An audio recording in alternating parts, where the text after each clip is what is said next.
കർത്താവിന് മഹത്വം കൊടുക്കുവാനും കർത്താവിനെ സ്തുതിപ്പാനുമുള്ള സാവകാശം ദൈവം നമുക്ക് നൽകി തന്നത് ഓർത്ത് ഒരിക്കൽ കൂടെ നമ്മുടെ കരങ്ങൾ ഉയർത്തി ദൈവത്തിന് സ്തോത്രം ചെയ്യാം. വീണ്ടെടുക്കപ്പെട്ട ദൈവമക്കളോട് ചേർന്ന് ഈ ഭൂമിയിൽ നമുക്ക് ലഭിക്കുന്ന ഏറ്റവും നല്ല ഒരു അനുഭവമാണ് ദൈവത്തെ ആരാധിക്കുകയും കർത്താവിന്റെ സന്നദ്ധയിൽ ആയിരിക്കുവാനുള്ള സാഹചര്യങ്ങൾ ലഭിക്കുക എന്നുള്ളത്.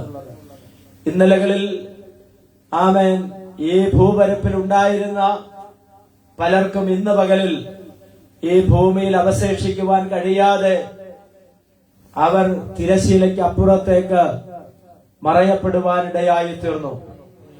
എന്നാൽ മരണകരമാകുന്ന അനുഭവങ്ങളിൽ നിന്ന്, ലോകത്തിൽ നിന്നും, അപകടങ്ങൾ, അനർത്ഥങ്ങളിൽ നിന്നൊക്കെ ദൈവം നമുക്ക് ഒരു ദിവസം കൂടെ ദാനമായിട്ട് നൽകി തരുവാനിടയായി തീർന്നത് ഓർത്ത് ദൈവത്തിന് സ്തോത്രം ചെയ്യുകയാണ്. Price the Lord, hallelujah. ദൈവം നമ്മെ ധാരാളമായി അനുഗ്രഹിക്കുവാൻ ഇടയായി തീരട്ടെ. കടന്നു വന്ന എല്ലാ പ്രിയപ്പെട്ടവർക്കും യേശുക്രിസ്തുവിന്റെ നിസ്തുല്യമായ നാമത്തിൽ സ്നേഹവന്ദനത്തെയും ഹൃദയംഗമായ നന്ദിയും ഈ സമയത്ത് പ്രകാശിപ്പിക്കുകയാണ്. ദൈവം നമ്മെ ധാരാളമായി അനുഗ്രഹിക്കട്ടെ.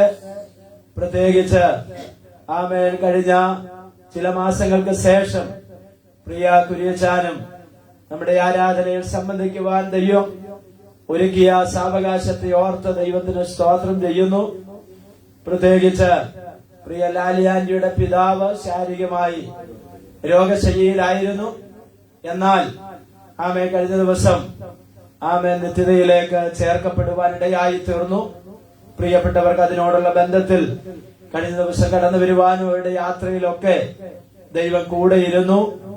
ആമേൻ. പ്രിയ ലാലിയാന്റിയും ആമേൻ കടന്നു വന്നിട്ടില്ല. കാരണം ആമേൻ അവരുടെ പ്രിയ അമ്മച്ചിയും അവരോട് കൂടെ ഉള്ളത് കൊണ്ട് ഈ സ്റ്റെപ്പ് കയറി വരുവാനും യാത്ര ചെയ്യാനും ഒക്കെയുള്ള ബുദ്ധിമുട്ടുകൾ കൊണ്ട് കടന്നു വരുവാൻ കഴിഞ്ഞില്ല. പ്രിയപ്പെട്ടവരെ ഓർത്ത് സ്തോത്രം ചെയ്യുന്നു.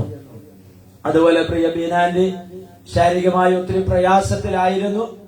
ആശുപത്രിയിലും ആമേൻ ഭവനത്തിലുമൊക്കെ ആയി കഴിഞ്ഞൊരു മാസത്തോളം ആമേൻ ഭവനത്തിലായിരുന്നു. എന്നാൽ കർത്താവ് ഇത്രത്തോളം ആരോഗ്യം കൊടുത്ത് ബലം കൊടുത്ത് ആമേൻ മരണകരമാകുന്ന ആ സാഹചര്യത്തിൽ ദൈവം വിടുവിച്ചത് ഓർത്ത് ദൈവത്തിനൊന്ന് സ്തോത്രം ചെയ്താട്ടെ. ഹല്ലേലൂയ, സ്തോത്രം. ദൈവം കൊടുത്ത എല്ലാ ആരോഗ്യത്തിനുമായി കർത്താവിന് മഹത്വം അർപ്പിക്കുന്നു. കഴിഞ്ഞ വെള്ളിയാഴ്ച സഹോദരിമാരുടെ മീറ്റിംഗ് ആയിട്ട് ക്രമീകരിച്ചു. ചില സഹോദരിമാർക്ക് കടന്നു വരുവാൻ കഴിഞ്ഞു. എന്നാൽ ഞങ്ങള് ഒരു തീരുമാനമെടുത്തു. സുഖമില്ലാതിരിക്കുന്ന നമ്മുടെ ബീനാന്റിയുടെ വീട്ടിൽ ചെന്ന് ബീനാന്റിക്ക് വേണ്ടി പ്രാർത്ഥിക്കാൻ. അങ്ങനെ ഞങ്ങളെല്ലാരും കൂടി വന്നവർ ഞങ്ങളെല്ലാരും കൂടി കടന്നുപോയി അല്പസമയം പ്രാർത്ഥിക്കുവാനും ആമേൻ ദൈവകരങ്ങളിൽ മധ്യസ്ഥ അണച്ച് പ്രാർത്ഥിപ്പാനും ദൈവം സാവകാശമൊരുക്കി. സ്തോത്രം. ആമേൻ. അതുപോലെ സന്തോഷകരമാകുന്ന ആമേൻ മറ്റൊരു കാര്യം, നമ്മുടെ ബേബി പാസ് ഒക്കെ അവർ ചില നാളുകളായി ആഗ്രഹിച്ച ഒരു 4 വീലറിന് വേണ്ടി ഒരു കാർ എടുക്കാൻ വേണ്ടി. എന്നാൽ കഴിഞ്ഞ ദിവസം പുതിയൊരു വാഹനം അവർക്ക് വാങ്ങുവാൻ ദൈവം സാവകാശം ഒരുക്കി. അതിന്റെ സന്തോഷം എന്ന വണ്ണം ആമേൻ ഓസ്ട്രേലിയയിൽ നിന്ന് വന്നവരും കാർ എടുത്തവരും നമുക്ക് നല്ല ചോക്ലേറ്റ് ഇവിടെ കൊണ്ടുവന്നിട്ടുണ്ട്. പക്ഷേ ആശീർവാദം കഴിഞ്ഞിട്ടേ കൊടുക്കുകയുള്ളൂ. സ്തോത്രം. അതുകൊണ്ട് പ്രാർത്ഥിച്ച് ആശീർവാദത്തിന് ശേഷമേ പോകാവൂ. ആമേൻ. നമ്മുടെ ചന്ദ്രയെ ചേച്ചിയും ഈ ആരാധനയിൽ സംബന്ധിക്കുന്നുണ്ട്. ദൈവം ധാരാളമായിട്ട് അനുഗ്രഹിക്കുവാൻ ഇടയായി തീരട്ടെ. കരങ്ങൾ ഉയർത്തി ഒന്നുകൂടെ ദൈവത്തിന് സ്തോത്രം ചെയ്യാം. ഹല്ലേലൂയ. ആമേൻ. ചില പ്രിയപ്പെട്ടവർ കടന്നു വന്നിട്ടില്ല. അവരെയും ഓർത്ത് ദൈവത്തിന് സ്തോത്രം ചെയ്യുകയാണ്. കഴിഞ്ഞ ഒരാഴ്ച ഞങ്ങളെ ഓർത്ത് പ്രാർത്ഥിച്ച എല്ലാ പ്രിയപ്പെട്ടവർക്കും യേശുക്രിസ്തുവിന്റെ നാമത്തിലുള്ള സ്നേഹവും നന്ദിയും വന്ദനവും അറിയിക്കുകയാണ്. അനുഗ്രഹിക്കപ്പെട്ട ഒരു സങ്കീർത്തനമാണ് 141 142 സങ്കീർത്തനം. നല്ലതല്ലാത്ത ഒന്നും തിരുവചനത്തിൽ എന്ത് ചെയ്തിട്ടില്ല, രേഖപ്പെടുത്തിയിട്ടില്ല. അവൻ അനുഗ്രഹിക്കപ്പെടണമെങ്കിൽ ഇതനുസരിക്കുക. അവൻ അനുഗ്രഹം പ്രാപിക്കാതിരിക്കണമെങ്കിൽ ഇത് തിരസ്കരിക്കുക. ഇത് രണ്ടുമാണ് തിരുവചനം നമ്മളെ എന്ത് ചെയ്യുന്നത്? പഠിപ്പിക്കുന്നത്. ആകയാൽ ദൈവം നമ്മെ അനുഗ്രഹിക്കട്ടെ. 5 കാര്യങ്ങളാണ് ഈ സങ്കീർത്തനത്തെ നമ്മളൊരു പഠനത്തിന് വിധേയമാക്കി തിരിച്ചു കഴിഞ്ഞാൽ കാണുവാൻ കഴിയുന്നത്. 1-2 വാക്യങ്ങൾ തന്റെ ധ്യാനം സ്വീകരിക്കണമെന്നുള്ള ഒരു പ്രാർത്ഥനയാണ് ഈ സങ്കീർത്തനത്തിൽ കാണുന്നത്. 3-4 വാക്യങ്ങൾ ദുഷ്ടന്മാരിൽ നിന്ന് വേർപെട്ട് വായി കൊണ്ട് ദോഷം ചെയ്യാതെ ജീവിക്കുവാനുള്ള ഒരു ആഗ്രഹം. 1 സങ്കീർത്തനക്കാരന്റെ പ്രാർത്ഥനയും 2 മറ്റുള്ളവർക്ക് ദോഷം ചെയ്യാതെ ജീവിക്കണമെന്ന് തന്റെ ഹൃദയത്തിലുള്ള ആഗ്രഹവുമാണ്. 3-ാം ഭാഗം എന്ന് പറയുന്നത് 5-ാമത്തെ വാക്യമാണ്.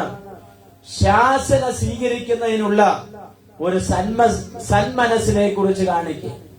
ശാസന എല്ലാവരും ഇഷ്ടപ്പെടുന്ന ഒന്നല്ല, എന്നാൽ അത് സ്വീകരിക്കുവാനുള്ള ഒരു മനസ്സ് തരണമെന്ന് പറഞ്ഞ് എന്ത് ചെയ്യുക? പ്രാർത്ഥിക്കുക. അടുത്തത് തന്റെ ആപത്തുകളെ കുറിച്ചുള്ള ഒരു ചെറിയ പരാതി അവിടെ എന്ത് ചെയ്യുന്നുണ്ട്? രേഖപ്പെടുത്തുന്നുണ്ട്. 8 മുതൽ 10 വരെ ദൈവത്തിൽ ആശ്രയിക്കണം എന്നുള്ളതും കൂടെ താൻ ഇവിടെ ഓർപ്പിക്കുകയാണ്. നമുക്ക് 1-2 വാക്യങ്ങൾ ഒന്ന് വായിക്കാം. യഹോവേ, ഞാൻ നിന്നെ വിളിച്ചപേക്ഷിക്കുന്നു. യഹോവേ, ഞാൻ നിന്നെ വിളിച്ചപേക്ഷിക്കുന്നു. എന്റെ അടുക്കലേക്ക് വേഗം വരണമേ. നോക്കിയേ, വരേണമേ എന്നല്ല, എന്റെ അടുക്കലേക്ക് ഒന്ന് ഇമ്മീഡിയറ്റ്ലി, ഒന്ന് എളുപ്പത്തിൽ കർത്താവ് എന്റെ അടുക്കലേക്ക് എന്ത് ചെയ്യണം? ഒന്ന് വരണം. ചില സന്ദർഭങ്ങളിലൊക്കെ അറിഞ്ഞോ അറിയാതെയോ ഒക്കെ നമ്മൾ പറയാറുണ്ട്, കർത്താവ് ഇപ്പൊ തന്നെ എന്റെ ഈ വിഷയത്തിൽ എന്ത് ചെയ്തോണം? പരിഹാരം വരുത്തിക്കോണം. ആമനില്ലെങ്കിൽ എനിക്ക് എന്ത് ചെയ്യാൻ പറ്റില്ല? നിൽക്കാൻ പറ്റില്ല. സ്തോത്രം. ആമൻ. നാളുകളെ കുറിച്ച്, നിന്റെ ഭാവിയെ കുറിച്ച് നന്നായി അറിയുന്ന ഒരു ദൈവത്തിന്റെ മുൻപിലാണ് ഞാനും നിങ്ങളും ആയിരിക്കുന്നത്. സ്തോത്രം. Praise the Lord. ആമേൻ. നാളുകളെ കുറിച്ച്, ഇന്നലകളെ കുറിച്ച്, ഇന്നിന്റെ അനുഭവങ്ങളെ നന്നായി തിരിച്ചറിയുന്ന ഒരു ദൈവത്തിന്റെ സന്നിധിയിലാണ് നാം ആയിരിക്കുന്നത്. ദാവീദ് പറയുകയാണ്, യഹോവേ, ഞാൻ നിന്നെ വിളിച്ചപേക്ഷിക്കുന്നു, നീ എന്റെ അടുക്കലേക്ക് വേഗം വരണമേ. എന്താ കാരണം? ഞാൻ നിന്നോട് അപേക്ഷിക്കുമ്പോൾ, അടുത്തത് ഞാൻ നിന്നോട് അപേക്ഷിക്കുമ്പോൾ എന്റെ അപേക്ഷ കേൾക്കണമേ. എന്റെ അപേക്ഷ നീ എന്ത് ചെയ്യണം? ഒന്ന് കേൾക്കണമേ. സ്തോത്രം. ആമേൻ. നമ്മുടെ പ്രാർത്ഥന ആവശ്യങ്ങളൊക്കെ ഒരു പേപ്പറിൽ എഴുതി തരാൻ പറഞ്ഞാൽ എത്ര പേപ്പർ ഉണ്ടെങ്കിലും നമുക്ക് എന്ത് ചെയ്യത്തില്ല? തികയത്തില്ല. അതുപോലെയുള്ള ആവശ്യങ്ങളുള്ളവരാണ് നാം ഓരോരുത്തരും. ഇന്നത്തെ ആവശ്യമല്ല നാളത്തെ ആവശ്യം, നാളത്തെ ആവശ്യമല്ല അടുത്ത ദിവസത്തെ നമ്മുടെ ആവശ്യം എന്ന് പറയുന്നത്. മനുഷ്യന് ഓരോ ദിവസവും ഒന്നല്ലെങ്കിൽ മറ്റൊരു തരത്തിൽ ആമൻ ആവശ്യങ്ങൾ വർദ്ധിച്ചുകൊണ്ടിരിക്കുന്ന ഒരു കാലത്തിലാണ് ഞാനും നിങ്ങളും ആയിരിക്കുന്നത്. സങ്കീർത്തനക്കാരൻ പറയുകയാണ്, ഇതൊക്കെ എന്റെ മുൻപിൽ ഉണ്ടെങ്കിലും ഞാൻ ചെയ്യുന്ന 1-2 കാര്യങ്ങൾ ആമൻ പരിശീലിക്കുന്നത് നല്ലതാണ്. സ്തോത്രം. ഇങ്ങനെയൊക്കെയുള്ള സാഹചര്യങ്ങളായിരിക്കുമ്പോഴും ഞാൻ ചെയ്യുന്ന 1-2 കാര്യങ്ങളുണ്ട്. അത് നമുക്കും എന്തായി തീരട്ടെ? അനുഗ്രഹമായി തീരട്ടെ. എന്താണ് 2-ാമത്തെ വാക്യം? എന്റെ പ്രാർത്ഥന തിരുസന്നിധി ധൂപമായും. നോക്കിയ പ്രാർത്ഥിക്കാൻ മടിയില്ലാത്ത ഒരു മനുഷ്യൻ. സ്തോത്രം. അവൻ ഇന്ന് ഏറ്റവും കൂടുതൽ മടിയുള്ള ഒരു കാര്യം എന്ന് പറയുന്നത് എന്താ? പ്രാർത്ഥന. ആമേൻ. പല വീടുകളിലും ആമേൻ ഈ സമയത്താണ് ആമേൻ എന്ത് ചെയ്യുന്നത്? പ്രാർത്ഥന ഇല്ലാതാക്കാനുള്ള പല തന്ത്രങ്ങളും നമ്മുടെ ടിവിയിൽ കൂടെ എന്ത് ചെയ്യും? വരും. സ്തോത്രം. സിനിമ, സീരിയല്, മറ്റിതര സംവിധാനങ്ങൾ ഉണ്ട്. TV വെക്കുന്നതോ ആമേൻ മറ്റുള്ളത് വെക്കുന്നതോ തെറ്റാണെന്നല്ല പറയുന്നത്. അത് ബുദ്ധിയോടെ, പരിജ്ഞാനത്തോടെ ജ്ഞാനത്തോടെ ഉപയോഗിക്കുവാനിടയായിത്തീരണം. ഞാൻ പറഞ്ഞതിന്റെ കാരണം സങ്കീർത്തനക്കാരൻ പറയുകയാണ്, എന്റെ പ്രാർത്ഥന തിരുസന്നിധിയിൽ എന്തായി മാറട്ടെ? ധൂപമായി മാറട്ടെ. നമുക്കറിയാം, സമാഗമന കൂടാരത്തിൽ ധാരാളം ഉപകരണങ്ങളുണ്ട്. പ്രാകാരമുണ്ട്, വിശുദ്ധ സ്ഥലമുണ്ട്, അതിപരിശുദ്ധ സ്ഥലമുണ്ട്. എന്നാൽ ധൂപപീഠം എന്ന് പറയുന്ന ഒരു വസ്തു എവിടെ ഇരിക്കുന്നുണ്ട്? വിശുദ്ധ സ്ഥലത്തിരിക്കുന്നുണ്ട്. ആ വിശുദ്ധ സ്ഥലത്തിരിക്കുന്ന ധൂപപീഠത്തിൽ നിന്ന് ധൂപം ചുരുളുകളായി ആകാശത്തിലേക്ക് എന്ത് ചെയ്യും? ഉയർന്നു പൊങ്ങുവാനിടയായിത്തീരും. അവനെന്ന് പറഞ്ഞാൽ പുക ആകാശത്തിലേക്ക് ഉയരുന്നത് പോലെ ദാവീദ് പറയുകയാണ്, എന്റെ പ്രാർത്ഥന തിരുസന്നിധിയിൽ ഒരു ധൂപമായി ഉയരുവാനിടയായിത്തീരട്ടെ. നമ്മൾ സ്തോത്രം പറയുന്നതും, നമ്മൾ ഹല്ലേലൂയ പറയുന്നതും, നമ്മൾ കൈയടിക്കുന്നതും, നമ്മൾ ആരാധിക്കുന്നതും മറ്റുള്ളവരെ കേൾപ്പിക്കാനല്ല, എന്റെ ദൈവത്തിന് ഞാൻ കൊടുക്കുന്ന നന്ദി പ്രകടനമാണ് ആരാധന എന്ന് പറയുന്നത്. ഇതാരെയും കാണിക്കുവാനുമല്ല, ആരെയും കേൾപ്പിക്കുവാനുമല്ല. മനുഷ്യന് ദൈവത്തിന് കൊടുക്കാൻ കഴിയുന്ന ഏറ്റവും നല്ലതൊന്നാണ് ആരാധന എന്ന് പറയുന്നത്. സ്തോത്രം.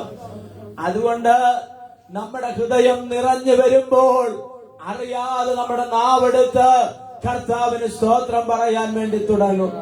അപ്പൊ ഇവിടെ സങ്കീർത്തനക്കാരൻ പറയണ, എന്റെ പ്രാർത്ഥന തിരുസന്നിധിയിൽ. അപ്പൊ തിരുസന്നിധിയിൽ താൻ പോകുന്ന ഒരു സ്വഭാവം ആർക്കുണ്ട്? സങ്കീർത്തനക്കാരനുണ്ട്. അവൻ ആരാധിക്കുന്ന ഇടം, അവൻ പ്രാർത്ഥിക്കുന്ന ഇടം, അവൻ തന്റെ സന്നിധി മറന്നു പോകാതെ അത് ജീവിതത്തിൽ പതിവാക്കിയ ഒരു ദൈവ മനുഷ്യനായിരുന്നു അവൻ, ഈ സങ്കീർത്തനക്കാരൻ. അതുകൊണ്ട് തന്നെ അവൻ ഒത്തിരി ശത്രുവിന്റെ ആയുധങ്ങളും അമ്പുകളുമൊക്കെ, ശത്രുവിന്റെ ആക്രമങ്ങളൊക്കെ തനിക്കു നേരെ അടുത്തു വന്നെങ്കിലും അതിനൊന്നും തന്നെ കീഴടക്കാൻ കഴിഞ്ഞില്ല. എന്താ കാരണം എന്നറിയാമോ? ദൈവസന്നിധിയിൽ ഇരിക്കുന്ന ഒരുവനെ സംബന്ധിച്ചിടത്തോളം ലോകത്തിന്റെ അസ്ത്രങ്ങളും അവന്റെ അമ്പുകളും അവന്റെ ആയുധങ്ങളും നിന്നെ കീഴടക്കാൻ കഴിയത്തില്ല. സ്തോത്രം. Praise the Lord. അവൻ നമ്മുടെ വീടിനും അതിലില്ലെങ്കിലും അവൻ പ്രാർത്ഥിക്കുന്ന ഒരു ദൈവത്തിനെ സംബന്ധിച്ചിടത്തോളം ആ പ്രാർത്ഥന നിനക്കൊരു തീമതിലായിരിക്കും. അവൻ വലിയ കെട്ടുറപ്പുള്ള വീട്ടിലല്ല നീ കിടക്കുന്നതെങ്കിലും ഒരു കാര്യം ഞാൻ പറയാം, പ്രാർത്ഥിക്കുന്ന നിന്റെ വീടിന്റെ അകത്ത് അവൻ ശത്രുവിന്റെ ആയുധത്തെ തടയുന്നതാണ് നിന്റെ അകരത്തിന്റെ ഹൃദയത്തിന്റെ ആഴത്തിൽ നിന്നുള്ള പ്രാർത്ഥന എന്ന് പറയുന്നത്. സ്തോത്രം. പിശാചിനെ വറപ്പിക്കാൻ പറ്റിയ ഒറ്റ ഒരു ആയുധമേ ഉള്ളൂ. എന്താ? പ്രാർത്ഥന. മറ്റുള്ളതൊന്നും അവന് പേടിയല്ല. നീട്ടിരിക്കുന്ന വസ്ത്രം എത്ര വിലയുള്ളതാണെങ്കിലും, നീട്ടിരിക്കുന്ന പാന്റ് എത്ര വിലയുള്ളതാണെങ്കിലും, നീ ധരിച്ചിരിക്കുന്ന വസ്ത്രങ്ങൾ എത്ര വിലയുള്ളതാണെങ്കിലും, നീ യാത്ര ചെയ്യുന്ന വാഹനം എത്ര വിലയുള്ളതാണെങ്കിലും അതൊന്നും പിശാചിന് ഭയമില്ല. ദൈവത്തിന്റെ സന്നിധിയിൽ മാത്രമാണ് അവന് ഭയമുള്ളത്. Price the Lord.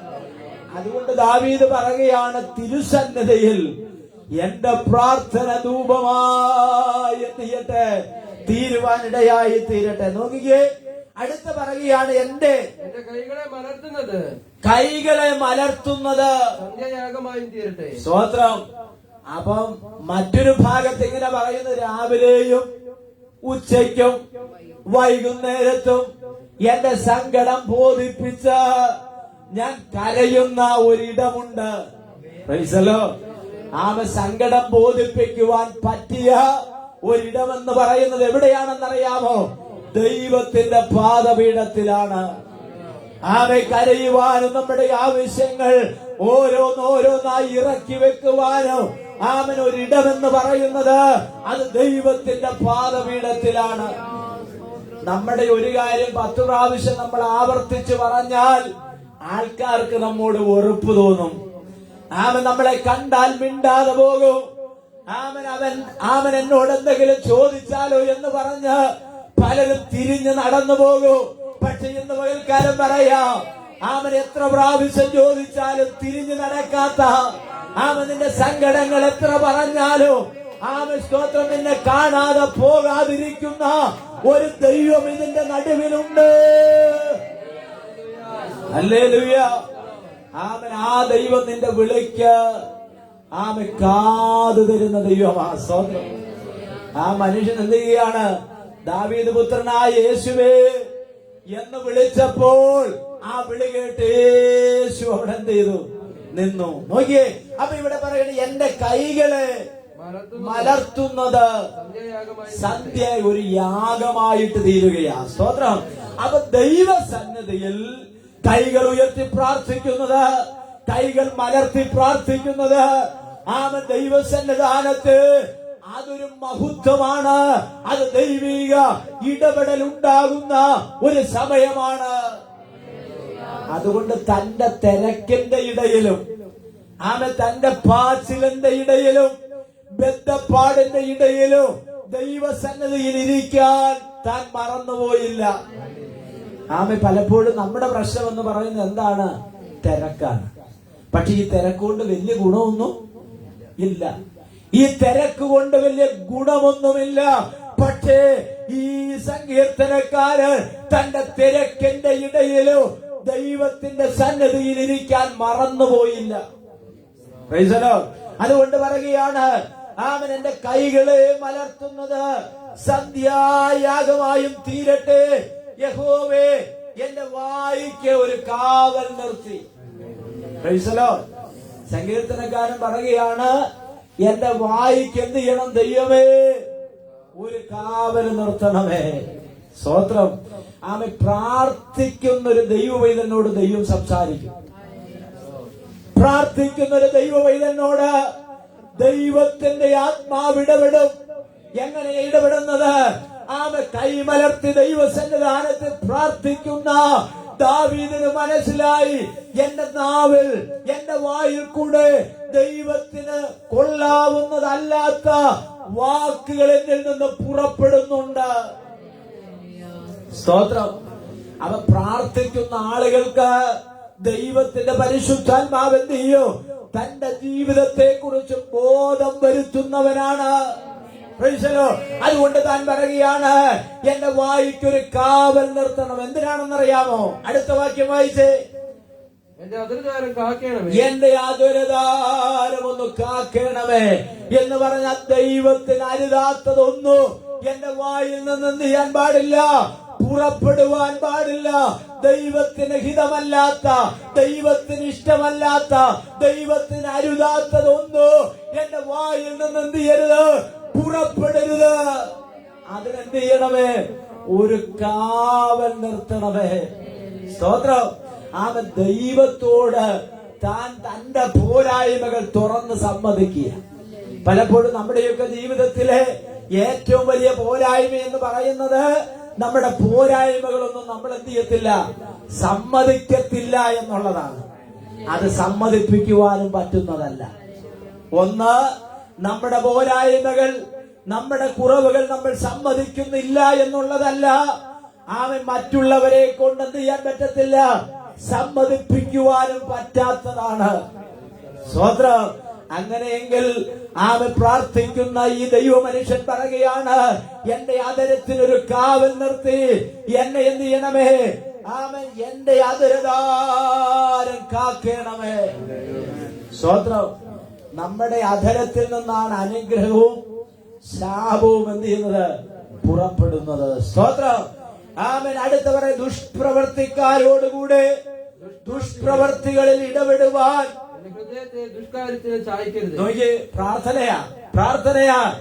ദുഷ്പ്രവർത്തിക്കാരുടെ ചിന്തകൾക്ക് അനുകൂലമായി ദൈവഹിതത്തിനെതിരായിട്ട് അവരോട് ചേർന്ന് സൈഡ് പിടിക്കുവാൻ, അവരോട് ചേരുവാൻ എന്നെ എന്ത് ചെയ്യരുത്? ഇടയാക്കരുത്.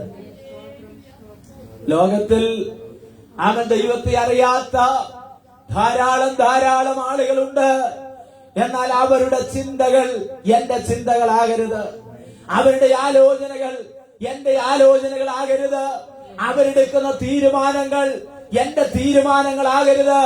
എന്റെ തീരുമാനങ്ങളും എന്റെ ആലോചനകളും എന്റെ കാൽച്ചുവടുകളും ഒക്കെ നിന്റെ ചുവടുകളിൽ തന്നെ ആയിരിക്കണം.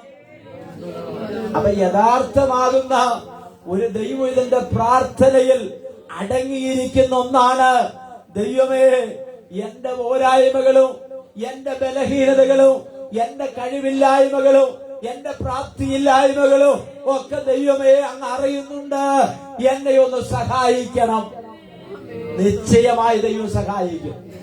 ദൈവമല്ലാതെ നമ്മളെ സഹായിക്കാൻ ആരാ മറ്റ്? അവൻ ദൈവമല്ലാതെ നമ്മളെ സഹായിക്കുന്നതിനെല്ലാം പരിമിതികളുണ്ട്. എന്ന പരിമിതികൾ കൂടാതെ വണ്ണോ നമ്മെ സഹായിക്കുന്ന ഒരു ദൈവമുണ്ട്. Praise the Lord. വിശ്വാസത്താൽ നാം പ്രാർത്ഥിക്കുന്നെങ്കിൽ ദൈവം അത് നടത്തിത്തരാൻ ശക്തനായ ദൈവമാണ്. സ്തോത്രം. Praise the Lord. ആമേൻ. ഈ സങ്കീർത്തനത്തിൽ ആമേൻ ഇങ്ങനെയാണ് നാം കാണുന്നത്.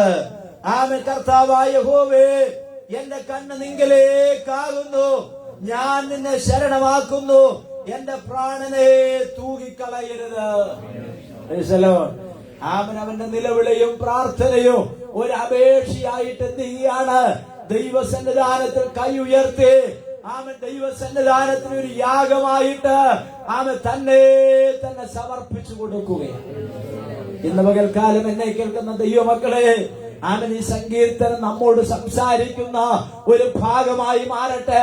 തന്റെ ജീവിതാനുഭവം നമ്മുടെ അനുഭവത്തിലൂടെ ആമേൻ ദൈവത്തോട് അടുക്കുവാനുള്ള സാഹചര്യങ്ങളാക്കി മാറ്റുവാൻ ഇടയായി തീരട്ടെ. സ്തോത്രം.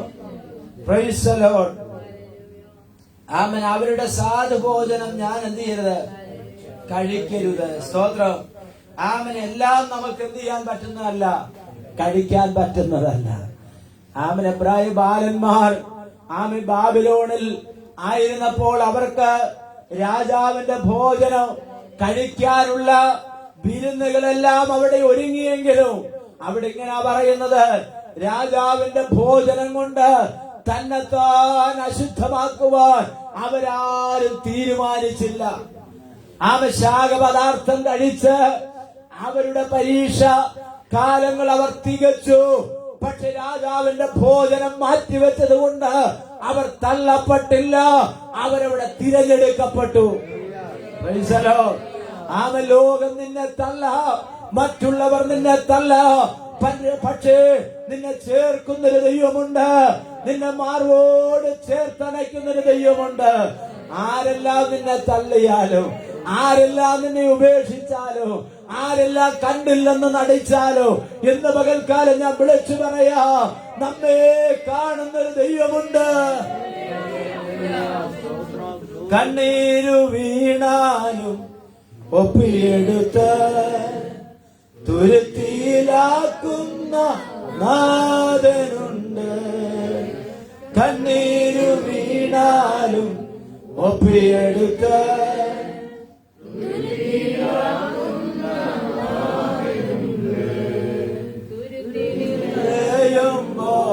അളന്നെടുത്ത് അനുഗ്രഹമേകുന്നോരേശുണ്ട്. തുരുത്തി നിറയുമ്പോൾ അളന്നെടുത്ത് അനുഗ്രഹമേകുന്ന യേശുണ്ട്. ആരെല്ലാം നിന്നെ അകറ്റി നിർത്തിയാലും, ആരെല്ലാം നിന്നെ അകറ്റി നിർത്തിയാലും നിന്നോട് ചേർക്കുന്ന യേശുണ്ട്. നിന്നോട് ചേർക്കുന്ന യേശുണ്ട്. കണ്ണീരു വീണാലും ഒപ്പിയെടുത്ത് തുരുത്തിയിലാക്കുന്ന നാടനുണ്ട്.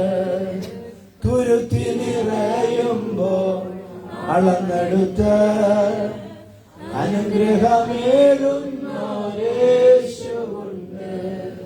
Price the Lord. ഹല്ലേലൂയ. ദൈവം നമ്മെ ധാരാളമായിട്ട് അനുഗ്രഹിക്കട്ടെ. ഒരു ചെറിയ സന്ദേശം നമുക്ക് ദൈവജനത്തിലൂടെ ചിന്തിച്ച് ദൈവസന്നിധാനത്തിൽ ഇരിക്കുവാൻ താല്പര്യപ്പെടുകയാണ്. നമുക്കൊരു വേദഭാഗം എടുക്കാം. ലൂക്കോസിന്റെ സുവിശേഷം 17-ാം അധ്യായത്തിന്റെ 26-ാമത്തെ വാക്യം നമുക്കൊന്ന് വായിക്കാം. ലൂക്കോസിന്റെ സുവിശേഷം. നോഹയുടെ കാലത്ത് സംഭവിച്ചതുപോലെ മനുഷ്യപുത്രന്റെ നാളിലും ഉണ്ടാകും. നോഹ പെട്ടകത്തിൽ കടന്ന നാൾ വരെ അവർ തിന്നും കുടിച്ചും വിവാഹം കഴിച്ചും വിവാഹത്തിന് കൊടുത്തും പോന്നു. ജലപ്രളയം വന്നു, എല്ലാവരെയും മുടിച്ചു കളഞ്ഞു.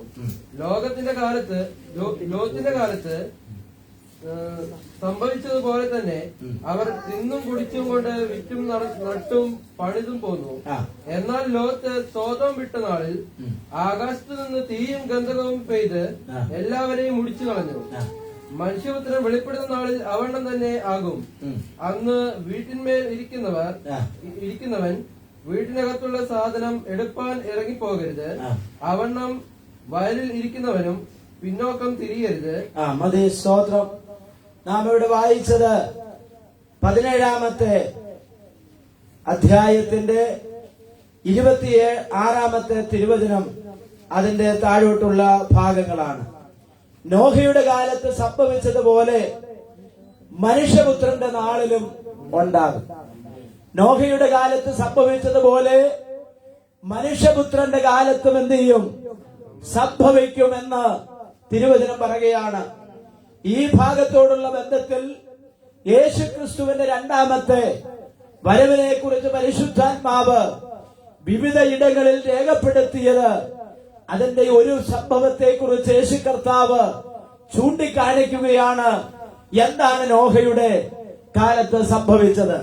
അതിനെക്കുറിച്ചുള്ള ചെറിയൊരു പരാമർശമാണ് പഴയ നിയമത്തിന്റെ ഉദ്ധരണികളിൽ നിന്ന് പുതിയ നിയമത്തിലേക്ക് പരിശുദ്ധാത്മാവ് രേഖപ്പെടുത്തിയിരിക്കുന്നത്. എന്താണ് സംഭവമെന്ന് ചില നിമിഷങ്ങൾ മാത്രം നാം ചിന്തിക്കുവാൻ ആഗ്രഹിക്കുകയാണ്. എന്താണ് നോഹയുടെ കാലത്തിന്റെ പ്രത്യേകത? ഒന്നാമത്തെ പ്രത്യേകത എന്ന് പറയുന്നത്, നോഹയുടെ കാലത്ത് എന്ത് ചെയ്തു? ജനസംഖ്യ വർധനവ് ഉണ്ടായ ഒരു കാലമായിരുന്നു. ശരിയല്ലേ?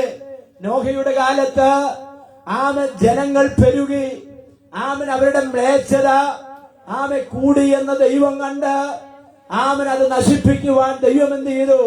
ഒരു തീരുമാനമെടുത്തു.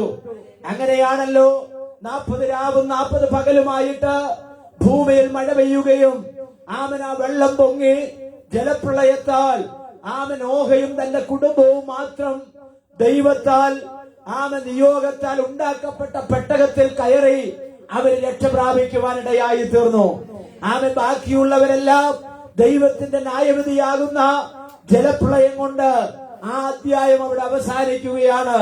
എന്നാൽ നോഹയെയും തന്റെ കുടുംബത്തെയും ദൈവം എന്ത് ചെയ്യുവാൻ ഇടയായി തീർന്നു? രക്ഷിക്കുവാൻ ഇടയായി തീർന്നു. അപ്പോൾ ഇവിടെ ലൂക്കോസ് എന്ന് പറയുന്ന വൈദ്യനാകുന്ന എഴുത്തുകാരൻ പരിശുദ്ധാത്മാവിനാൽ എഴുതിയിരിക്കുകയാണ്, നിന്റെ വരവിനും ലോകാവസാനത്തിനും എന്താണെന്നുള്ള അടയാളം ചോദിക്കുമ്പോൾ നോഹയുടെ കാലം പോലെ ഒരു കാലം ഭൂമിയിൽ സംഭവിക്കുമ്പോൾ വീണ്ടെടുക്കപ്പെട്ട ദൈവമക്കൾ ഓർത്തുകൊള്ളണോ? എന്താണ് ഓർത്തുകൊള്ളേണ്ടത്? എന്റെ അരുമനാഥനാകുന്ന യേശു തമ്പുരാൻ വാനവേഗത്തിൽ വരാൻ പോകുന്നു എന്നുള്ള തിരിച്ചറിവ് ഒരു ഭക്തന്റെ അകത്തലത്തിൽ ഉണ്ടാകുവാനിടയായി തീരണം. നോഹയുടെ കാലത്ത് സംഭവിച്ച ഒരു കാര്യമാണ്. എന്താണ്? ജനബാഹുല്യത്താൽ നിറയുവാനിടയായി തീർന്നു. ഇന്ന് ആഗോള വ്യാപകമായിട്ട് ലോകമെമ്പാടുമുള്ള ജനസംഖ്യ എന്ന് പറയുന്നത് 800 കോടിയിലധികം ആളുകൾ ഭൂമിയിൽ ഉണ്ടെന്നാണ് കണക്കുകൾ സൂചിപ്പിക്കുന്നത്. 800 കോടിയിലധികം ആളുകൾ ഭൂമിയിൽ എന്ത് ചെയ്തിരിക്കുന്നു? നിറഞ്ഞിരിക്കുന്നു. ഇപ്പോഴത്തെ ഭരണകൂടവും കഴിഞ്ഞ നാളുകളിലായിട്ട് ഈ ജനസംഖ്യ വർധനവ് എങ്ങനെയെങ്കിലും കുറയ്ക്കാനുള്ള ഭരണതന്ത്രങ്ങൾ മെനഞ്ഞുകൊണ്ടിരിക്കുകയാണ്. വർധനവിനെ ചുരുക്കുക, ആളുകളുടെ വർധനവ് കുറയ്ക്കുക. കാരണം എന്താണ്? ഉള്ള ആളുകൾക്ക് പോലും ഭക്ഷണമില്ലാതെ ദാരിദ്ര്യം അനുഭവിക്കുന്ന പ്രതിസന്ധിയിൽ കൂടെ ജനം എന്ത് ചെയ്തുകൊണ്ടിരിക്കുകയാണ്? മുൻപോട്ട് പോയിക്കൊണ്ടിരിക്കുകയാണ്. അതുകൊണ്ട് ജനബാഹുല്യത്തെ കുറയ്ക്കുവാൻ വേണ്ടി എന്ത് ചെയ്തു? പദ്ധതി ഇട്ടുകൊണ്ടിരിക്കുകയാണ്. എന്നാൽ ദൈവം അബ്രഹാമിനോട് പറഞ്ഞു, നിന്റെ സന്താനം ആകാശത്തിലെ നക്ഷത്രങ്ങളെ പോലെ കടൽക്കരയിലെ മണൽ പോലെ ഞാൻ നിന്നെ വർദ്ധിപ്പിക്കുമെന്ന് ദൈവം അബ്രഹാമിന് വാഗ്ദത്തം കൊടുക്കുവാൻ ഇടയായി തീർന്നു. ഞാൻ പറഞ്ഞതിന്റെ കാരണം എന്ന് പറയുന്നത്, ലോകത്തിൽ ജനസംഖ്യ എന്ത് ചെയ്തുകൊണ്ടിരിക്കുക? വർദ്ധിച്ചുകൊണ്ടിരിക്കുകയാ. അപ്പോൾ നാം മനസ്സിലാക്കേണ്ടത്, സ്തോത്രം, നമ്മുടെ കർത്താവിന്റെ വരവ് അടുത്തുകൊണ്ടിരിക്കുകയാണ്. എന്താണ് കാരണം? ആഹാര പ്രശ്നങ്ങൾ വർദ്ധിച്ചുകൊണ്ടിരിക്കുകയാ. മനുഷ്യൻ പട്ടിണി മരണങ്ങൾ ഇന്ന് നമ്മുടെ ഇന്ത്യ മഹാരാജ്യത്ത് സംഭവിച്ചുകൊണ്ടിരിക്കുകയാണ്. ഓരോ മിനിറ്റുകളിലും ഓരോ മണിക്കൂറുകളിലും പലയിടങ്ങളിലും ആഹാരം കിട്ടാതെ കുഞ്ഞുങ്ങൾ മരണപ്പെട്ടുകൊണ്ടിരിക്കുകയാണ്. മരണത്തിന്റെ സംഖ്യ അനുദിനം വർദ്ധിച്ചുകൊണ്ടിരിക്കുകയാണ്. ആഹാര പ്രശ്നങ്ങൾ ലോകത്തിലുള്ള മാനവജാതി നേരിട്ടുകൊണ്ടിരിക്കുന്ന ഒരു പ്രത്യേക കാലഘട്ടത്തിലാണ് ഞാനും നിങ്ങളുമായിരിക്കുന്നത്. എന്തിനേറെ പറയുന്നു, നമ്മുടെ അയൽ സംസ്ഥാനങ്ങളിൽ നിന്ന് നമുക്കുള്ള ഭക്ഷ്യ സാധനങ്ങൾ വന്നില്ലെങ്കിൽ നമ്മുടെ കേരളം എന്ത് ചെയ്യും? മുഴുപട്ടിണിയിലായി മാറുവാനിടയായി തീരും. അങ്ങനെയെങ്കിൽ ഇന്ത്യ മഹാരാജ്യത്ത് നാം കേൾക്കാത്ത സ്ഥലങ്ങളുണ്ട്. അനവധി ഗ്രാമങ്ങളുണ്ട്. അനവധി ആളുകൾ പാർക്കുന്ന ഇടങ്ങളുണ്ട്. പട്ടിണി കിടന്ന് ആളുകൾ മരിക്കുന്ന സ്ഥലങ്ങളുണ്ട്. ലോകരാജ്യങ്ങളിലേക്ക് കണ്ണോടിച്ചാൽ അത് എണ്ണം വർദ്ധിച്ചുകൊണ്ടിരിക്കുകയാണ്. അപ്പൊ ആഹാര പ്രശ്നം മനുഷ്യന്റെ മുൻപിൽ എന്ത് ചെയ്തുകൊണ്ടിരിക്കുക? വർദ്ധിച്ചുകൊണ്ടിരിക്കുകയാണ്. ഭൂമി അതിന്റെ സ്തോത്രം കഴിവുന്നിടത്തോളം വിളവുകൾ കൊടുത്തിട്ടോ മനുഷ്യൻ എന്ത് ചെയ്യുന്നില്ല? തൃപ്തി വരുന്നില്ല. മനുഷ്യന് തികയുന്നില്ല. അങ്ങനത്തെ ഒരു അവസ്ഥയിലേക്ക് എന്ത് ചെയ്തുകൊണ്ടിരിക്കുക? മാറിക്കൊണ്ടിരിക്കുകയാണ്. നോക്കൂ, വെള്ളത്തിന് വേണ്ടി ഇന്ന് മനുഷ്യൻ നെട്ടോട്ടം ഓടുന്ന എത്രയോ സ്ഥലങ്ങളുണ്ട്. നമ്മുടെ നാട്ടിലാണെങ്കിൽ പോലും കാലാവസ്ഥയ്ക്ക് ഒരു വ്യതിയാനം ഉണ്ടായി കഴിഞ്ഞാൽ നമ്മുടെ കിണറ്റിലെ വെള്ളം വറ്റുകയല്ലേ. വെള്ളം കിട്ടാത്ത ഒത്തിരി സ്ഥലങ്ങൾ നമുക്കറിയാവുന്ന ഇടങ്ങളുണ്ട്. ക്യൂ നിൽക്കുകയാണ് ഒരു കുടം വെള്ളത്തിന് വേണ്ടി. ആളുകൾ എന്ത് ചെയ്യണം? ക്യൂ നിൽക്കുകയാണ്. എന്തിനേറെ പറയുന്നു, നമ്മുടെ നാട്ടിൽ സാധാരണ കിണറുകൾ കുഴിച്ചാൽ ഇന്ന് വെള്ളം കിട്ടുന്നില്ല. അതുകൊണ്ടല്ലേ ഭൂമിക്കടിയിലേക്ക് ബോർവെൽ അല്ലെ കുഴൽ കിണർ എന്ന പേരിൽ ഇന്ന് അതെന്ത് ചെയ്യുകയാണ്? പാറയെ തുളച്ചുകൊണ്ട് ഭൂമിയുടെ അതോ ഭാഗത്തിൽ നിന്ന് വെള്ളം എന്ത് ചെയ്തുകൊണ്ടിരിക്കുക? ഊറ്റിയെടുത്തുകൊണ്ടിരിക്കുകയാണ്.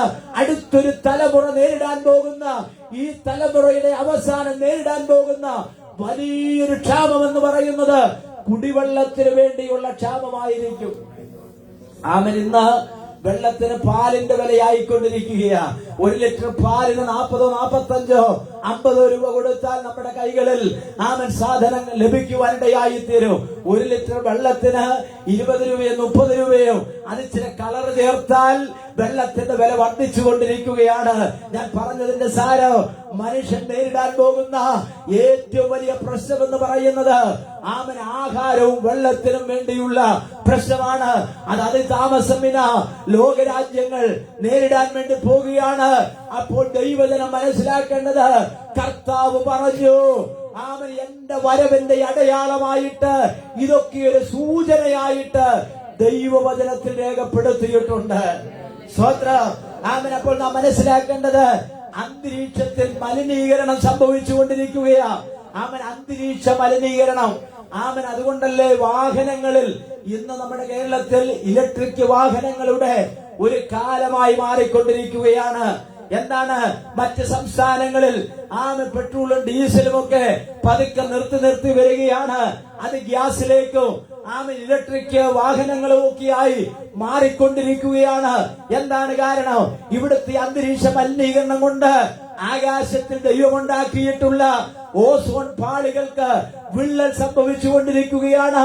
അതിലൂടെ സൂര്യന്റെ അൾട്രാവയലറ്റ് കിരണങ്ങൾ ആ രശ്മികൾ ഭൂമിയിലേക്ക് പതിക്കുകയാണ്. ക്യാൻസർ എന്ന് പറയുന്ന മഹാവിപത്തിന് മനുഷ്യൻ എന്തായി മാറിക്കൊണ്ടിരിക്കുക? രോഗികളായി മാറിക്കൊണ്ടിരിക്കുകയാണ്. ആശുപത്രികളുടെ എണ്ണം വർദ്ധിക്കുന്നു. ഈ സൂര്യരശ്മികളുടെ ആഘാത നിമിത്തം മറ്റു പല രോഗങ്ങൾ ഉണ്ടാകുന്നു. അന്തരീക്ഷ മലിനീകരണം കൊണ്ട് ഇവിടെ സംഭവിക്കുന്നത് ദൈവം പ്രകൃതിയിൽ നിശ്ചയിച്ചിട്ട് ഉണ്ടാക്കി വെച്ചിട്ടുള്ള പലതിനും കേടുപാടുകൾ സംഭവിച്ചു കൊണ്ടിരിക്കുകയാണ്. ഇതിന്ന് ഈ കാലഘട്ടത്തിൽ ഏറ്റവും കൂടുതൽ സംഭവിക്കുമ്പോൾ ദൈവജനം മനസ്സിലാക്കണം, നാം വിശ്വസിക്കുന്ന നമ്മുടെ കർത്താവിന്റെ വരവ് സമീപമായി കൊണ്ടിരിക്കുകയാണ്. ജലമലിനീകരണം സംഭവിക്കുകയാണ്, ഇല്ലേ? നമുക്കറിയാം, പുഴകളിലേക്കും തോടുകളിലേക്കും മനുഷ്യൻ ഉപയോഗിക്കുന്ന സ്ഥലങ്ങളിലേക്ക് വേസ്റ്റുകൾ ഫാക്ടറികളിൽ നിന്ന് മറ്റുള്ള ഇടങ്ങളിൽ നിന്ന് ഓവുചാലുകളിൽ കൂടെ വന്നു വീഴുന്ന അല്ലെങ്കിൽ കൊണ്ടുപോയി ഉപേക്ഷിക്കുന്ന വേസ്റ്റുകൾ നിമിത്തം കുടിവെള്ളം എന്ന് ചെയ്തുകൊണ്ടിരിക്കുക, മലിനീകരണപ്പെട്ടുകൊണ്ടിരിക്കുകയാ. അതുകൊണ്ട് മനുഷ്യൻ വെള്ളത്തിന് വേണ്ടി ഓടുന്ന കാര്യം ഞാൻ പറഞ്ഞു. പരിസ്ഥിതി മലിനീകരണം സംഭവിക്കുകയാണ്. എന്താണ്? മനുഷ്യന് പാർക്കാൻ യോഗ്യമല്ലാത്ത നാടായി മാറിക്കൊണ്ടിരിക്കുകയാണ്. പണ്ടാണെങ്കിൽ ധാരാളം മരങ്ങൾ നമ്മുടെ നാട്ടിലുണ്ടായിരുന്നു. അതുകൊണ്ട് തന്നെ കേരളം അറിയപ്പെടുന്ന ദൈവത്തിന്റെ നാടെന്നുള്ള ഭാഷയിൽ അറിയപ്പെടുന്ന നമ്മുടെ കേരളത്തിൽ ഇന്ന് ചൂടെന്ത് ചെയ്തുകൊണ്ടിരിക്കുക, വർദ്ധിച്ചുകൊണ്ടിരിക്കുകയാണ്. മരങ്ങൾ വെട്ടുന്നു, പാടങ്ങൾ നികത്തുന്നു, പടുകൂറ്റൻ ബിൽഡിങ്ങുകൾ എന്ത് ചെയ്യാണ്, ഉണ്ടാക്കുകയാണ്. അന്തരീക്ഷം എന്ത് ചെയ്തുകൊണ്ടിരിക്കുക, മാറിക്കൊണ്ടിരിക്കുക. ഓരോ മാസവും ഓരോ വർഷവും മുൻപോട്ട് പോകുമ്പോൾ ചൂട് വർദ്ധിച്ചുകൊണ്ടിരിക്കുകയാ. സ്തോത്രം. നോക്കിയേ, അന്തരീക്ഷത്തിന് മാറ്റം സംഭവിച്ചുകൊണ്ടിരിക്കുകയാ. ജല മലിനീകരണം ഉണ്ടായിക്കൊണ്ടിരിക്കുന്നു. സ്തോത്രം. പരിസ്ഥിതി എന്ത് ചെയ്തിരിക്കുക, മലിനീകരണപ്പെട്ടുകൊണ്ടിരിക്കുന്നു. അതുകൊണ്ട് കർത്താവ് ചോദിക്കുന്ന ഒരു ചോദ്യമുണ്ട്, എന്റെ വരവെങ്കിൽ വിശ്വാസം കണ്ടെത്തുമോ? ഒരു വാക്യം വായിച്ചാണ്, ലൂക്കോസിന്റെ സുവിശേഷം തന്നെ 18-ാം അധ്യായത്തിന്റെ 8-ാമത്തെ വാക്യം ഒന്ന് വായിക്കാം. വേഗത്തിൽ അവരെ പ്രതിക്രിയ നടത്തി രക്ഷിക്കുമെന്ന് ഞാൻ നിങ്ങളോട് പറയുന്നു. എന്നാൽ മനുഷ്യപുത്രൻ വരുമ്പോൾ, മനുഷ്യപുത്രൻ ശ്രദ്ധിക്കണം ദൈവമക്കൾ, മനുഷ്യപുത്രൻ വരുമ്പോൾ എന്ന് പറഞ്ഞാൽ വരുമ്പോൾ അവൻ ഭൂമിയിൽ വിശ്വാസം കണ്ടെത്തുമോ എന്ന് കർത്താവ് പറഞ്ഞു. ഭൂമിയിൽ വിശ്വാസം കണ്ടെത്തുമോ എന്ന് കർത്താവ് പറയുകയാണ്. ആദിമസഭയായ എഫെസോ സഭയോട് ദൂത് പറയുകയാണ്, എനിക്ക് നിന്നെ കുറിച്ച് ഒരു കുറ്റം പറയുവാനുണ്ട്. വെളിപ്പാട് പുസ്തകം 2-ാം അധ്യായത്തിന്റെ 4-ാമത്തെ തിരുവചനമാണ്. ആ സഭയെ കുറിച്ച് പരിശുദ്ധാത്മാവ് നോക്കിയപ്പോൾ ഒരു കുറ്റം പറയാനുണ്ട്. എന്താണ് ആ കുറ്റം? നിന്നെ കുറിച്ച് പറയാനുള്ള കുറ്റം 2-4. നിന്റെ ആദ്യ സ്നേഹം നീ എന്തിരിക്കുക, വിട്ടുകളഞ്ഞിരിക്കുകയാണ്. സ്വത്രം. സഭയോട് പറയുകയാണ്, കൊട്ടുണ്ട് പാട്ടുണ്ട് കാര്യങ്ങളെല്ലാം ഉറക്കി നടക്കുന്നുണ്ടെങ്കിലും സഭയെ ശ്രദ്ധിക്കണം. നിന്റെ ആദ്യ സ്നേഹം ഇപ്പോൾ എന്തിരിക്കുക, വിട്ടുകളഞ്ഞിരിക്കുകയാണ്. സ്വത്രം. പണ്ടൊക്കെ വിശ്വാസികൾ തമ്മിൽ കാണുമ്പോൾ എന്തൊരു സ്നേഹമായിരുന്നു. കെട്ടിപ്പിടിച്ച് 2 കവിളിലും ചുംബനം കൊടുത്ത് അച്ഛാ ആന്റി എന്തുകൊണ്ട് വിശേഷമെന്ന് ചോദിക്കുന്ന ഒരു കാലമുണ്ടായിരുന്നു. സ്വത്രം.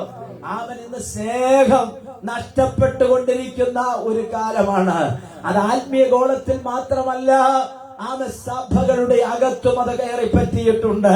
സഭകൾക്കകത്തു മാത്രമല്ല, മാതാപിതാക്കൾ, കുഞ്ഞുങ്ങൾ, കുടുംബത്തിന്റെ അകത്തു ആ സ്നേഹം എന്ത് ചെയ്തുകൊണ്ടിരിക്കുകയാണ്, നഷ്ടപ്പെട്ടു പോയിക്കൊണ്ടിരിക്കുന്ന ഒരു കാലത്തിലാണ്.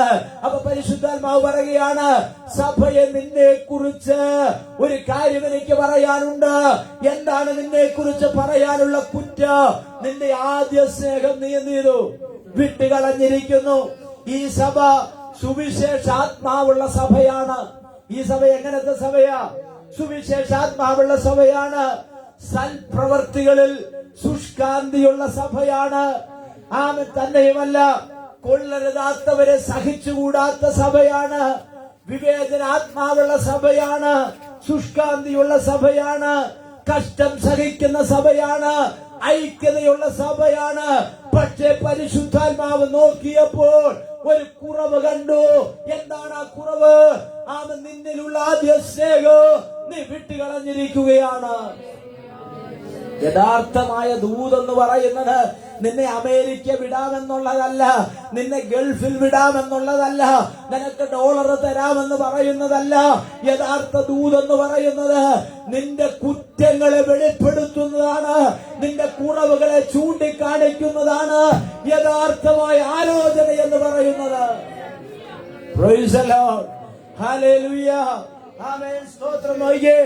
ആമേൻ. ഇവിടെ പറയുകയാണ്, എന്നിങ്ങനെ അനവധി വിശിഷ്ട ഗുണങ്ങളുള്ള സഭ കാലാന്തരത്തിൽ ലോകത്തോട് കൈകൊടുത്ത് ഒരു അയഞ്ഞ സഭയായിട്ട് മാറി. സ്തോത്രം. ആമേൻ. ഇത്രയൊക്കെ വിശേഷതയുള്ള ദൈവസഭ ആമേൻ എന്ത് ചെയ്തു? ലോകത്തോട് കൈകൊടുത്ത് ഒരു അയഞ്ഞ സഭയായിട്ട് പോകുവാനിടയായി തീർന്നു. ആമെ പലപ്പോഴും ശാസിക്കുന്നതോ ആമെ പലപ്പോഴും ആമെ പോരായ്മകൾ കണ്ടാൽ ചൂണ്ടിക്കാണിക്കുന്നതും എന്തിനു വേണ്ടിയാണ്? സഭയുടെ ആമൻ ഉറപ്പിനു വേണ്ടിയോ, നിലനിൽപ്പിന് വേണ്ടിയോ, ഐക്യതയ്ക്ക് വേണ്ടിയോ, ആമൻ നന്നായുള്ള മുന്നോട്ടുള്ള ഗമനത്തിന് വേണ്ടിയുമാണ്. അതുകൊണ്ട് ശാസന എന്ത് ചെയ്യാൻ പാടില്ല? നിരസിക്കുവാൻ പാടില്ല. സങ്കീർത്തനത്തിൽ ആ കാര്യം നമ്മൾ വായിക്കുവാനിടയായി തീർന്നു. നോക്കിയേ, വിശ്വാസത്യാഗം എന്ത് ചെയ്യും? സംഭവിക്കും. അവൻ ഇവിടെ പറയാണ്, വിശ്വാസം കണ്ടെത്തുമോ? സ്വതന്ത്രം. പലരും വിശ്വാസത്യാഗികളായി മാറിക്കൊണ്ടിരിക്കുന്ന ഒരു കാലത്ത് നമ്മൾ എത്തിയിരിക്കുകയാണ്. ഒരു കാലത്ത് രക്ഷിക്കപ്പെട്ട് സ്നാനപ്പെട്ട് ആത്മാവിലെ സത്യത്തിനും ദൈവത്തെ ആരാധിച്ച് ആത്മീയ കാര്യങ്ങളിൽ മുൻപന്തിയിൽ നിന്ന് പലരും ഇന്ന് പിൻപന്തിയിലാണ്, പുറകിലാണ്. ആമൻ. ഇനിയും ഒന്നുകൂടി പറഞ്ഞാൽ സഭയ്ക്ക് വെളിയിലേക്ക് പോയിരിക്കുന്ന ഒത്തിരി ആളുകളെ നമുക്കറിയാം. ആമൻ. ഇവിടെ പറയുകയാണ്, വിശ്വാസത്യാഗികൾ വർദ്ധിക്കുവാനിടയായി തീരും.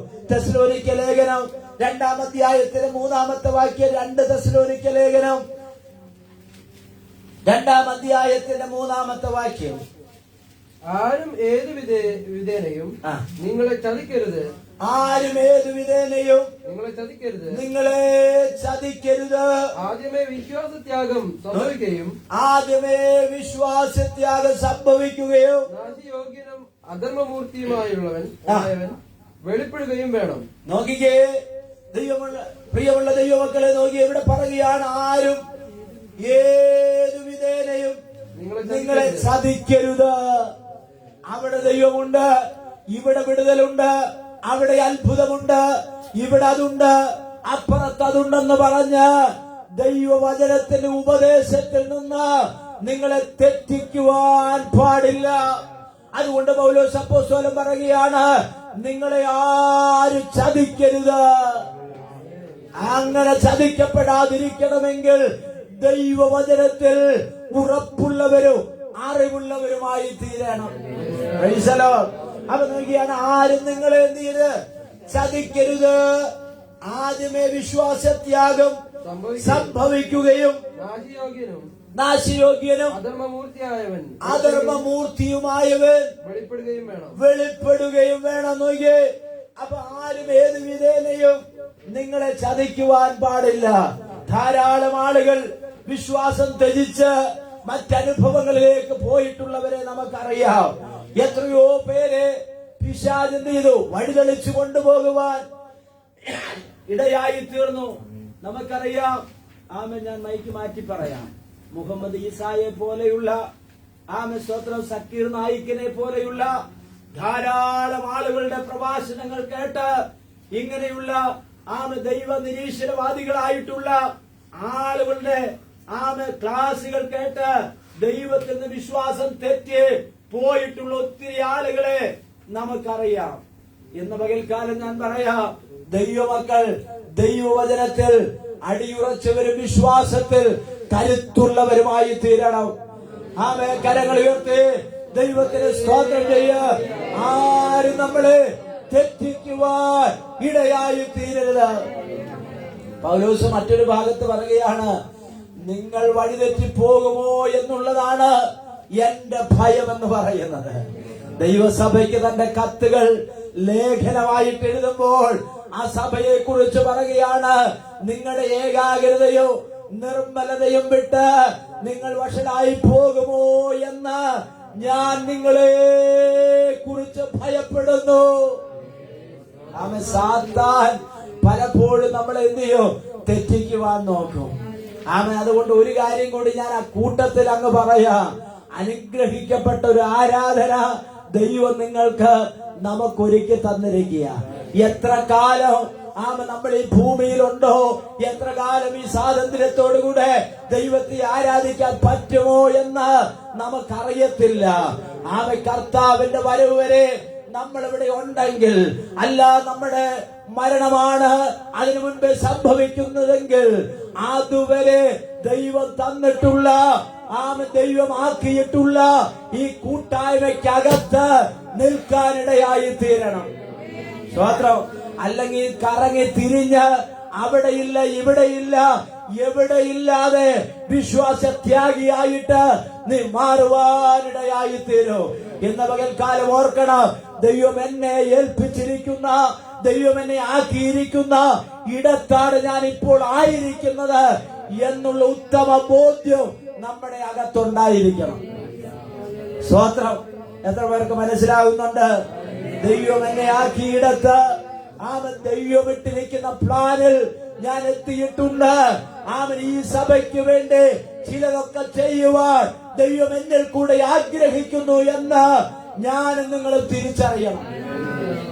Price the Lord, praise the Lord, hallelujah, amen. സ്തോത്രം. നോക്കിയേ, അപ്പൊ ഇവിടെ പറയുകയാണ് വിശ്വാസത്യാഗം സംഭവിക്കുകയാണ്. യുവ ചെറുപ്പക്കാരും ചെറുപ്പക്കാരികളും ഇന്ന് അന്യമതസ്ഥരെയും അന്യവിശ്വാസത്തിലുള്ളവരെയും പ്രണയിച്ചും സ്നേഹിച്ചുമൊക്കെ ഒത്തിരി വിവാഹം കഴിക്കുന്ന ഒരു കാലത്തിലാണ് നമ്മളായിരിക്കുന്നത്. അതുകൊണ്ട് എന്റെ കൊച്ച് അങ്ങനൊന്നും ചെയ്യത്തില്ല. അവള് നല്ലവളാണ്, അവള് സൺഡേ സ്കൂൾ പഠിക്കുന്ന ആളാ, യോഗത്തിന് എന്റെ കൂടെ വരുന്ന ആളാ, അതൊക്കെ ശരിയാണ്, വാസ്തവമാണ്. പക്ഷെ ഒരു രാത്രി ബാഗുമെടുത്ത് പോയി കഴിയുമ്പോഴായിരിക്കും നീ അറിയുന്നത്.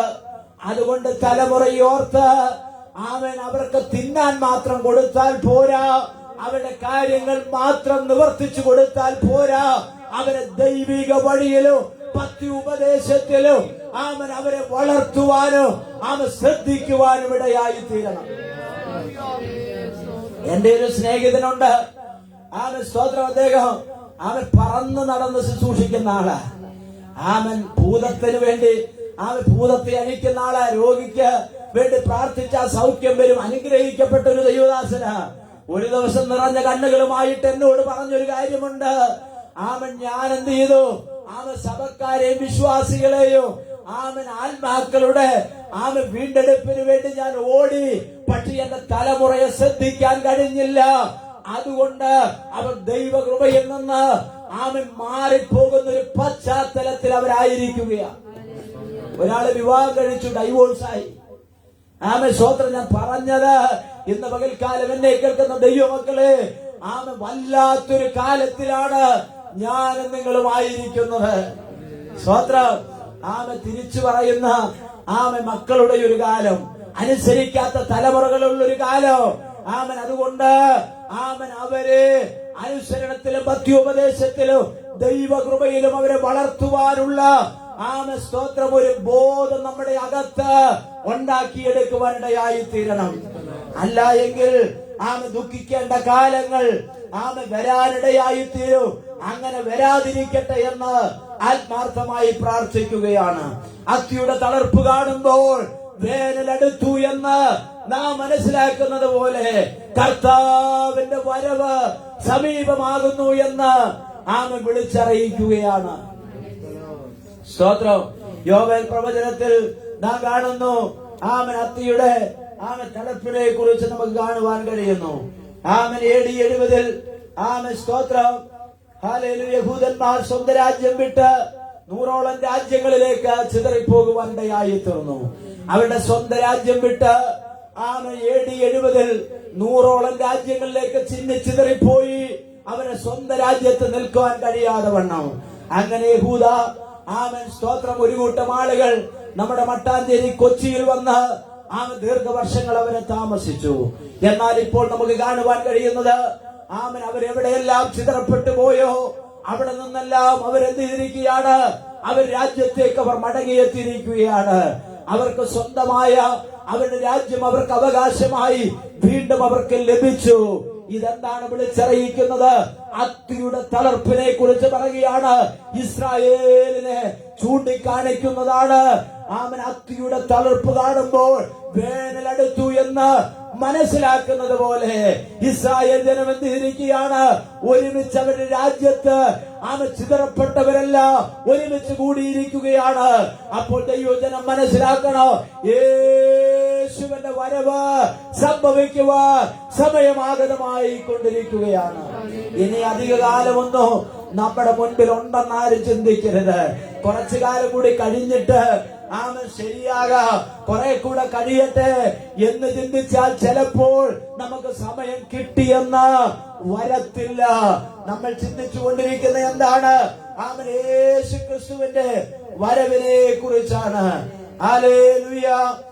നമുക്കറിയാം ഇസ്രായേലിന്റെ കൂടിച്ചേരൽ, അതിനെ കുറിച്ചൊന്നും ഞാൻ പറയുന്നില്ല. അടുത്തൊരു കാര്യം കൂടെ, നഹൂം പ്രവചന്റെ പുസ്തകം 2-ാം അധ്യായത്തിന്റെ 3-4 വാക്യം ഒന്ന് വായിക്കാം. നഹൂം പ്രവചനം 2:3-4. അവന്റെ വീരന്മാരുടെ പരിച ചുവപ്പിച്ചിരിക്കുന്നു. പരാക്രമശാലികൾ ധൂമ്രവസ്ത്രം ധരിച്ചു നിൽക്കുന്നു. അവന്റെ സന്നാഹ ദിവസത്തിൽ രഥങ്ങൾ ഉരുക്കുലകളാൽ ജ്വലിക്കുന്നു. കുന്തങ്ങൾ ഓങ്ങിയിരിക്കുന്നു. രഥങ്ങൾ തെരുവുകളിൽ ചടുചടാ ചാടുന്നു. വീതികളിൽ അങ്ങുമിങ്ങും ഓടുന്നു. തീപ്പന്തങ്ങളെ പോലെ അവയെ കാണുന്നു. അവ മിന്നൽ പോലെ ഓടുന്നു. അവൻ തന്റെ കുലീനന്മാരെ ഓർക്കുന്നു എന്ന് പറഞ്ഞാൽ അന്ന് ഇതൊന്നും വിശ്വസിക്കാൻ കഴിയാത്തൊരു കാലമായിരുന്നു. വേഗതാ വർധനവ് വർദ്ധിച്ചു. മിന്നല് പോലെ ഓടുന്നു എന്ന് പറഞ്ഞാൽ അത് വേഗതയെ കാണിക്കുകയാണ്. അന്ന് ആകാശത്തിന്റെ അന്തരീക്ഷത്തിൽ കൂടെ നൂറുകണക്കിന് ആളുകളെയും കൊണ്ട് വഹിച്ചു പോകുന്ന വിമാനമെന്ന് കണ്ടുപിടിച്ചിട്ടില്ല. നൂറുകണക്കിന് ആളുകളെ പോലെ ശൂളം വിളിച്ച് ഇരുമ്പ് ട്രാക്കിൽ കൂടി ഓടിപ്പോകുന്ന ട്രെയിൻ എന്ന് കണ്ടുപിടിച്ചിട്ടില്ല. ചീറിപ്പായുന്ന വാഹനങ്ങൾ ഇന്ന് കണ്ടുപിടിച്ചു കഴിഞ്ഞിരിക്കുകയാണ്. അന്ന് പറയുകയാണ് വേഗതാ വർധനവ് ഉണ്ടാകുന്നൊരു കാര്യമുണ്ട്. ഇന്ന് ചില മണിക്കൂറുകൾ കൊണ്ട് ലോകം മൊത്തം ചുറ്റി സഞ്ചരിച്ച് കാണാൻ പറ്റുന്ന ഒരു കാലത്തിൽ മനുഷ്യനെത്തിക്കഴിഞ്ഞിരിക്കുകയാണ്. ഭൂമിയിൽ കൂടെ പോകുന്ന വാഹനങ്ങളെക്കാൾ കൂടുതലാണ് ആകാശത്തിലൂടെ വിമാനങ്ങൾ പറന്നു പോകുന്നത്. നിങ്ങൾ ആപ്പിൽ കയറി വിമാനത്തിന്റെ ഒരു ആപ്പുണ്ട്. അതെല്ലാവർക്കും കിട്ടത്തില്ല. ഒത്തിരി സെക്യൂരിറ്റി കോഡൊക്കെ അടിച്ചാലേ അത് ലഭിക്കുകയുള്ളൂ. അതടിച്ച് നമ്മൾ നോക്കിക്കഴിഞ്ഞാൽ 100 കണക്കിന് വിമാനങ്ങൾ ആകാശത്തിന്റെ അന്തരീക്ഷത്തിൽ കൂടെ എന്ത് ചെയ്യുക? പറന്നു പോവുകയാണ്. ആകാശത്തിലെ അപകടങ്ങൾ വളരെ കുറവാണ്. ഈ നിലത്തൂടെ പോകുന്ന വാഹനങ്ങൾക്കാണ് ഏറ്റവും കൂടുതൽ എന്തുണ്ടാകുന്നത്? അപകടങ്ങൾ ഉണ്ടായിക്കൊണ്ടിരിക്കുന്നത്.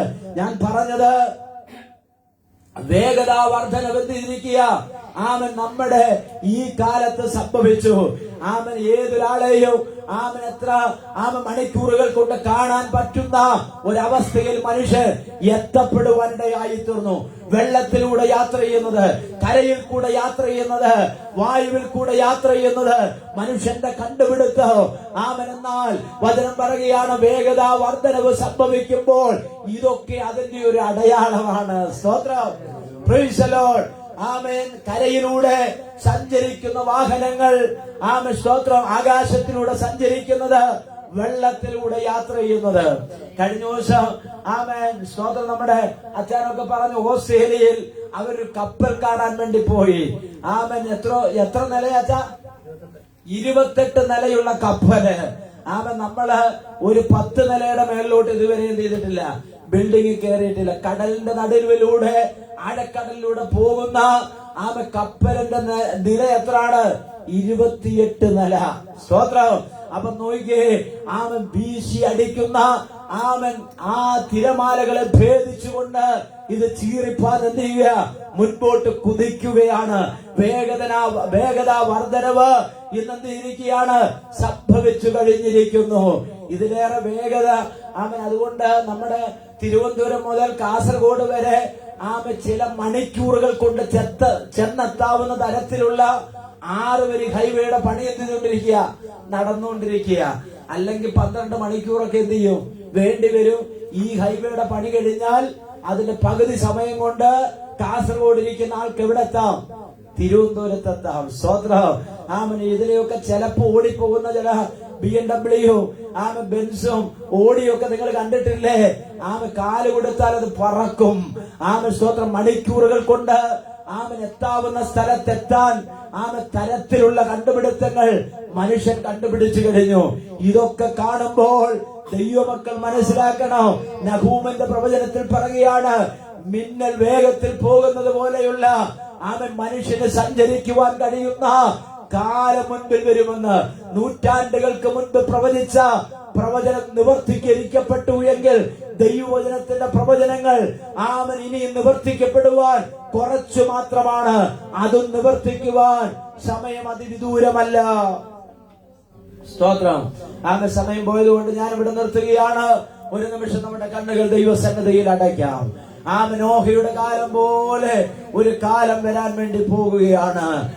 തിരുവചനത്തിൽ നാം വായിച്ചത് അങ്ങനെയല്ലേ? നോഹയുടെ കാലത്ത് എന്താണ് സംഭവിച്ചത്? വർധനവുണ്ടായി. ദൈവം അത് കണ്ടു.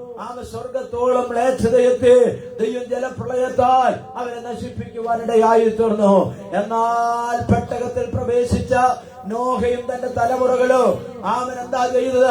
അവർ രക്ഷപ്പെടുവാനിടയായി തീർന്നു. ഇന്ന് പകൽക്കാലം എന്നെ കേൾക്കുന്ന ദൈവമക്കളെ, നിയമത്തിന്റെ പെട്ടകമാകുന്ന ദൈവത്തിന്റെ വചനത്തിൽ വിശ്വസിക്കുന്ന, നിത്യതയെ കുറിച്ച് ഉറപ്പ് പ്രാപിക്കുന്ന ദൈവമക്കളാകുന്ന നമ്മുടെ ജീവിതത്തിൽ കർത്താവിന്റെ വരവെങ്കിൽ അല്ല മുൻപേ നമ്മുടെ മരണമെങ്കിൽ കർത്താവിന്റെ വരവെങ്കിൽ ശവക്കല്ലറകളെ ഭേദിച്ചുകൊണ്ട് അല്ല നാം ജീവനോടെ ഇരിക്കുകയാണെങ്കിൽ കർത്താവ് താൻ ഗംഭീരനാദത്തോടോ പ്രധാന ദൂതന്റെ ശബ്ദത്തോടോ ദൈവത്തിന്റെ കാഹളത്തോടും കൂടെ ഇറങ്ങി വരികയോ മരിച്ചവർ മുൻപ് ഉയർത്തെഴുന്നേൽക്കുകയോ പിന്നെ ജീവനോട് ശേഷിക്കുന്ന നാം ഓരോരുത്തരും അവനോടുകൂടെ മേഘങ്ങളിൽ എടുക്കപ്പെടുവാനിടയായി തീരും. സങ്കടമില്ലാത്ത, കഷ്ടതയില്ലാത്ത, വേദനയില്ലാത്ത, ദുഃഖമില്ലാത്ത, പല്ലുകടിയില്ലാത്ത, ദാരിദ്ര്യമില്ലാത്ത ഒരു സുന്ദരമാകുന്ന ഒരു കാലം നമ്മുടെ മുൻപിലുണ്ട്. അത് വിദൂരമല്ല. അതിനുവേണ്ടി പ്രത്യാശ വെച്ചിരിക്കുന്ന ദൈവമക്കൾ കരങ്ങൾ ഉയർത്തി കർത്താവിന് സ്തോത്രം ചെയ്യോ. ഹല്ലേലൂയ. ഇന്ന് പകൽക്കാലം നമ്മുടെ പ്രത്യാശ വർദ്ധിക്കുവാനിടയായി തീരട്ടെ. ഈ ലോകത്തിലെ കഷ്ടം അത് ലഘുവാണ്. അത് അല്പകാലത്തേക്കേ ഉള്ളൂ. രോഗങ്ങൾ മാറി, വേദനകൾ മാറി ഒരു നിത്യതയിൽ സന്തോഷകരമായി ദൂതന്മാരോടൊത്ത് പിതാക്കന്മാരോട് ഒരുമിച്ച് കർത്താവിനോട് ചേർന്ന് ആരാധിക്കുന്ന ഒരു സുദിനം നമുക്ക് വേണ്ടി ദൈവം ഒരുക്കിക്കൊണ്ടിരിക്കുകയാണ്. ആകയാൽ നമ്മുടെ പ്രത്യാശ വർദ്ധിക്കട്ടെ. വിശ്വാസത്യാഗികളായി അനേകർ മാറിക്കൊണ്ടിരിക്കുമ്പോൾ കർത്താവേ ഞങ്ങളുടെ സഭയിലുള്ളവരോ വിശ്വാസത്തിൽ നിലനിൽക്കുന്നവരാരോ അന്യപ്പെട്ടു പോകുവാൻ ഇടവരുത്. ഈ സൗഭാഗ്യകരമാകുന്ന അവസ്ഥയിൽ നിന്ന് ആര് നഷ്ടപ്പെട്ടു പോകുവാൻ ഇടയാകരുത് എന്ന് ദൈവസന്നിധിയിൽ നമുക്ക് പ്രാർത്ഥിക്കാം. ഹല്ലേലൂയ. ആകയാൽ ഈ തിരുവചനത്താൽ ദൈവം നമ്മെ അനുഗ്രഹിക്കട്ടെ എന്ന് പ്രാർത്ഥിച്ച് ഞാൻ ദൈവസന്നിധിയിൽ ഇരിക്കുന്നു. ദൈവം നമ്മെ എല്ലാവരെയും അനുഗ്രഹിക്കും.